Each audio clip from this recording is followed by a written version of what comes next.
वालिप्रमथनायास्तु महाधीराय मङ्गलम्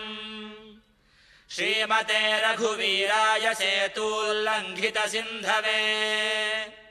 चितराक्षसराजाय रणधीराय मङ्गलम् आसाद्यनगरीम् दिव्यामभिषिक्ताय सीतया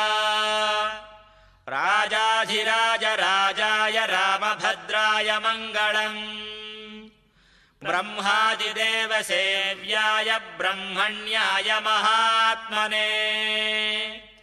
जानकी प्राणनाथाय रघुनाथाय मङ्गलम्